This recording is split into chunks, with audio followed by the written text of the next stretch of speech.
Muy buenos días, estudiantes de grado décimo. Me complace muchísimo saludarlos esta mañana y darles la bienvenida a su clase de emprendimiento.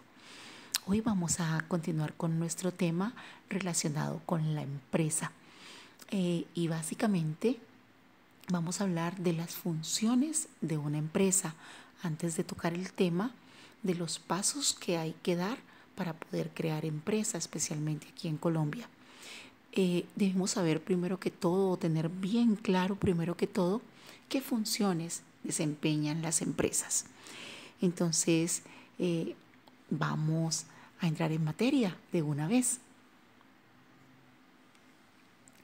Las empresas, independientemente de su tamaño, de su número de propietarios, de la actividad comercial a la que se dediquen, tienen dos funciones básicas. Esas funciones básicas son comprar y vender.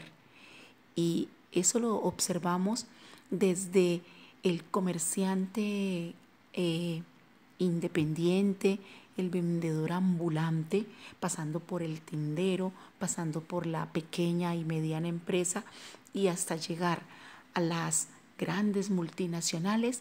Todas tienen la misma función: comprar y vender. Y en esas funciones de comprar y vender, pues se persiguen dos importantes tipos de objetivos. Es que los podemos clasificar entonces o llamar de la siguiente manera: objetivos primarios u objetivos secundarios.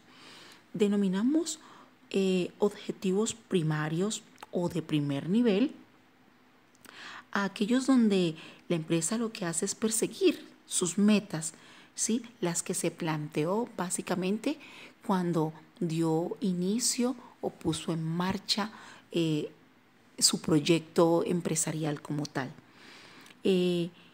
Siempre toda empresa, generalmente, ¿sí?, con ánimo de lucro, lo que persigue es obtener ganancias, obtener beneficios ante la inversión que ha hecho, ante el riesgo que está corriendo de poner una determinada cantidad o suma de dinero en un proyecto, ¿sí?, que puede llegar a ser incierto, ¿sí? Como es incierto, entonces representa un riesgo para quien invierte en ella. Entonces, los objetivos que ubicamos en el primer nivel u objetivos primarios son aquellos donde la empresa lo que persigue es su supervivencia y desarrollo en el mercado, ¿sí?, obteniendo beneficios económicos acorde a la inversión o al riesgo que corre al realizar una inversión en un proyecto. Luego están los objetivos secundarios o los objetivos de segundo nivel, conocidos estos como aquellos que van asociados a todas las partes interesadas en la supervivencia de la empresa, como lo son los empleados, los accionistas, los proveedores, los clientes, pues entre los actores como más importantes que les interesa que la empresa salga adelante, sobreviva. Entonces, hablando de cada uno de esos estamentos o de estos actores mejor, podemos decir que el objetivo primordial de los inversionistas es lograr que esa inversión realizada en la empresa les otorgue beneficios o ganancias apropiadas al riesgo que están corriendo al hacer dicha inversión. Desde el punto de vista de los trabajadores o del equipo de colaboradores de una organización, lo ideal, el objetivo primordial que se persigue es alcanzar un excelente clima laboral, ¿sí?, donde el ambiente de trabajo sea el mejor y obvio se cuente con una estructura salarial que sea digna para los trabajadores. No existe mejor y mayor incentivo para un trabajador que estar recibiendo un salario adecuado y justo a la labor que realiza. Un empleado contento es un empleado que va a hacer excelente su trabajo.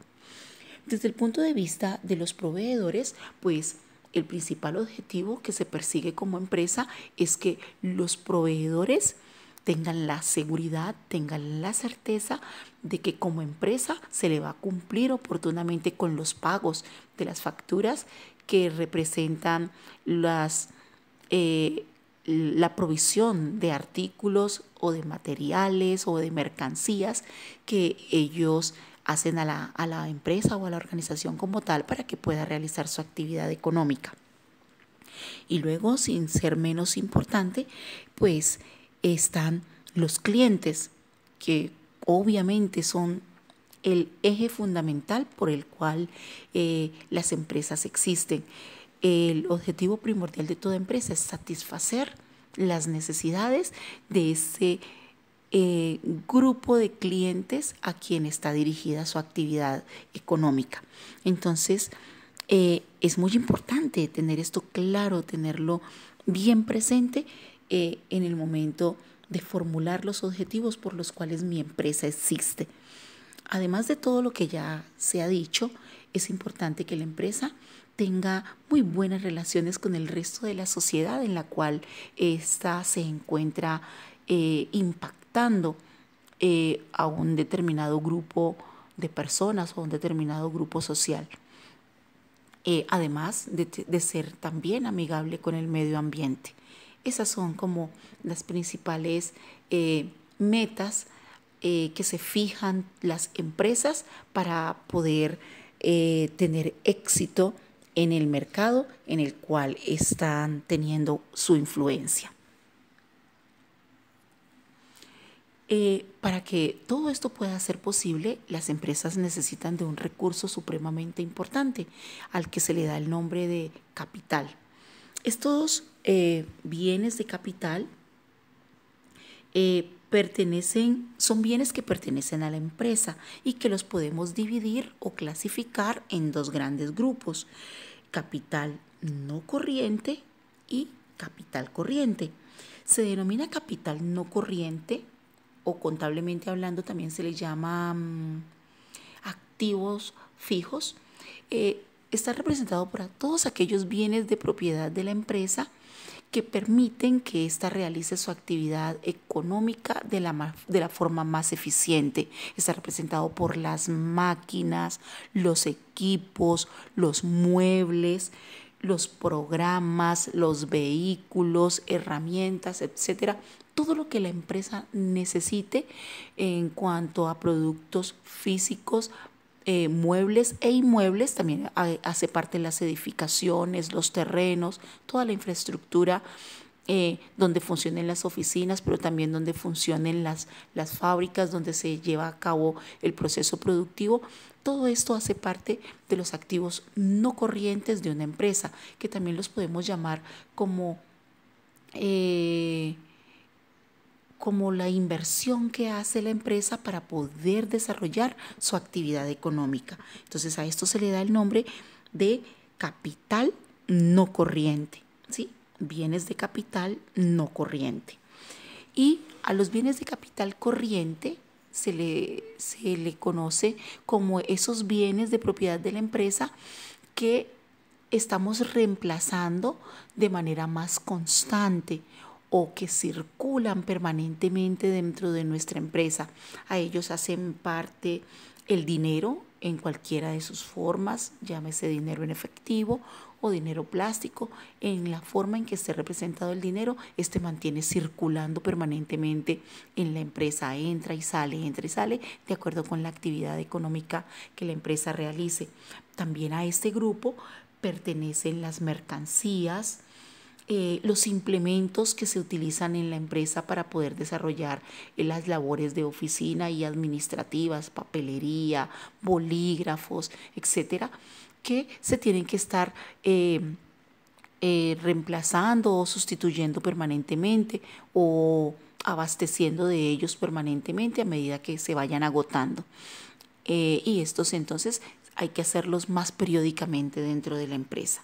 Entonces es muy importante tener en cuenta que para lograr los objetivos, un recurso supremamente importante para las empresas, pues son los bienes de capital. Las empresas no están solas en el universo, las empresas están rodeadas en su espacio geográfico en el que se encuentren por otros estamentos que son supremamente valiosos y supremamente importantes. Este sitio geográfico y todos estos actores que rodean la empresa se conocen con el nombre de entorno. El entorno empresarial puede también clasificarse de dos maneras. Tenemos el entorno general y el entorno específico, conociéndose entonces como entorno el lugar geográfico en el que se encuentra la empresa y donde ejerce esta influencia. Entonces, hablamos de entorno general, a aquel que afecta a todas las empresas que se encuentren en ese espacio geográfico por igual. Para darles un ejemplo de entorno geográfico, de entorno general, perdón. Hay unas políticas en ese municipio que dice que las empresas que estén allí solamente pueden contratar empleados nativos de esa localidad. Entonces, eso va a afectar a todas las empresas que estén ubicados en ese sector geográfico, ¿sí? Es igual para todos. Y cuando hablamos de entorno específico, es aquellas situaciones que ejercen influencia específicamente en un determinado grupo de empresas. Para darles un ejemplo, hablemos de los competidores.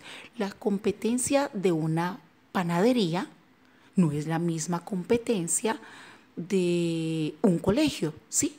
Los competidores son distintos. Los competidores de una panadería pues serán las otras panaderías que hayan en esa localidad. Y los competidores del colegio pues serán las otras instituciones educativas que existan en el lugar. Entonces van a tener competencias totalmente diferentes y a eso le llamamos entonces entornos específicos.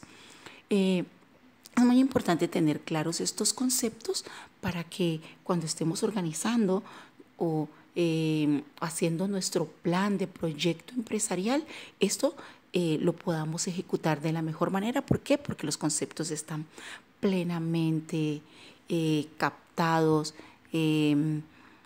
los entendemos perfectamente.